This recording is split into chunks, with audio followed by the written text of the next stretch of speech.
AI is making your team faster. So, why is work still waiting? What happens when AI makes your team 3 times faster, but the business itself doesn't move 3 times faster? Marketing can analyze more customer data. Sales can research prospects faster. Proposals can be prepared in a fraction of the time. Customer conversations can be analyzed almost instantly. And yet, proposals still wait for approval. Decisions still come back to managers. Customer knowledge still gets trapped between marketing, sales, and service. And the owner is still being asked questions the business has answered 20 times before. That's because AI can remove one bottleneck and expose another. And if you don't redesign the system around that new constraint, adding more AI can actually make the bottleneck worse. Let me show you why. More gets finished. More waits. Most established sales and marketing systems were designed for a very different economic reality. Human intelligence was expensive.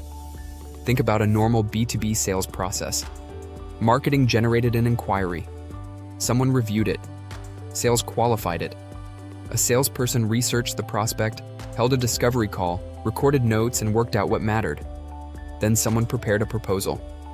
A manager might approve the pricing. Then came follow-up. Eventually, some of what sales learned might make its way back to marketing. Every stage consumed human attention. So we built specialized functions. Marketing generated demand. Sales converted it. Operations delivered it. Customer service dealt with what happened afterwards. And we used CRMs, meetings, reports, and managers to connect everything together. That architecture made sense, because the scarce resource was human intelligence. But AI changes that assumption. Research becomes cheaper. Analysis becomes cheaper. Interpretation becomes cheaper. Personalization becomes cheaper. You can apply intelligence to far more work without adding the equivalent number of people. And that's where something interesting happens. Imagine your sales team used to prepare 5 proposals a week. AI helps them prepare 15. Great. But if every non-standard proposal still goes to the same manager for approval, you haven't tripled the capacity of the sales system. You've tripled the amount of work arriving at the constraint. The team becomes more productive. The business becomes more congested. Execution capacity increases. Decision capacity stalls. This is why I think businesses need to separate 2 ideas: automation and redesign. Automation asks, can AI perform this task? Can it research the prospect? Draft the follow-up? Analyze the sales call? Prepare the proposal? Update the CRM? All useful questions. But redesign asks, should the work still move this way at all? That's a very different question. Take lead qualification. The automation question is, can AI qualify the lead before sales reviews it? But workflow redesign goes deeper. What information actually determines whether this opportunity deserves attention? What level of confidence is sufficient? Which opportunities can move forward automatically within agreed rules? Which ones genuinely require human judgment? And when sales disagrees with the recommendation, what should the system learn from that? Now we're not just automating a task, we're redesigning how the decision happens.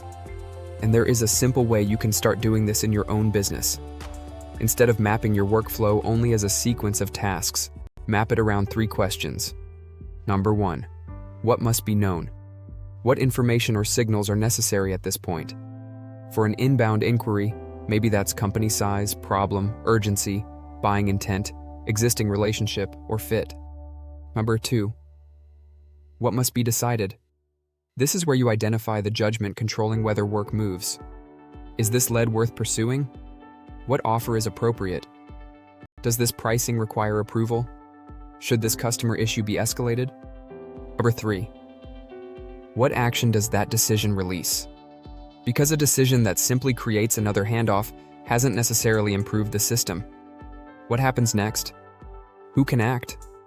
And under what conditions can they act without waiting for someone else? Let's go back to our inbound lead.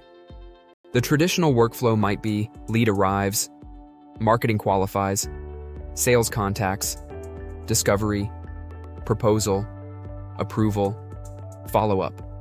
That's a list of activities. Now redesign it around information and decisions. A high-confidence inquiry could go directly to the right salesperson with the relevant context already assembled. A lower-confidence inquiry could take a different path. A standard proposal inside agreed commercial boundaries may not need management approval at all. An unusual pricing request might. And then something else needs to happen. What you learn from the outcome needs to come back into the system. A pricing objection shouldn't just disappear into someone's CRM notes. If it keeps happening, it should influence future sales conversations. Maybe marketing needs to change the message. Maybe qualification needs to change. Maybe operations needs to address an implementation concern. Maybe future proposals need different proof. That's the bigger shift. A modern workflow shouldn't just move work. It should improve because the work happened. Know, decide, act, learn. There's a very simple diagnostic you can run this week. Look at the decisions that reached you, or your senior managers, over the last 7 days. Don't ask whether those decisions were important. Ask how many were genuinely new. Because there's a big difference between judgment and permission. If you've approved essentially the same discount, the same proposal variation, the same customer concession, or the same exception 20 times, is the business still benefiting from your judgment? Or is it simply depending on your permission? That's the point where a repeated decision may need to become a rule, a boundary, or an agreed decision right. Your job as a leader isn't to personally make every good decision. It's to design the conditions under which good decisions can happen repeatedly. Judgment or permission. And this changes what a genuinely AI-enabled growth system looks like. It's not the company with the most automation. It's not the company generating the most content, or the most proposals, or the most analysis. It's the company where intelligence can actually change what happens next. Sales doesn't have to reconstruct everything marketing already knows. Marketing learns from what customers are actually telling sales. Customer issues improve future qualification. Lost opportunities improve messaging. Exceptions improve future decision boundaries. Managers aren't constantly acting as couriers between functions. And senior people concentrate their judgment on situations that are genuinely unusual, uncertain, or consequential. That's a much more scalable business. But there's an even bigger advantage. Your competitors can increasingly buy similar AI. They can use similar models, similar CRM platforms, similar automation tools. What they can't easily buy is what your organization has learned from thousands of its own customer interactions, decisions, exceptions, and outcomes. That's why I think the longer-term AI advantage may not be execution speed. It may be learning speed. Execution speed improves productivity. Learning speed improves capability. So if you're introducing AI into sales and marketing, don't start by asking, how many tasks can we automate? Start with something more fundamental. Where does completed work still wait? What is it waiting for? Which decisions keep returning to the same people? Which customer insights keep getting rediscovered? And which decisions has your business made often enough that they should no longer depend on someone's permission? Because AI changes more than the speed of individual tasks. It changes the constraint around which your growth system needs to be designed. You can use AI to produce more work inside the business you already have. Or you can use this new abundance of intelligence as an opportunity to build a business that works differently.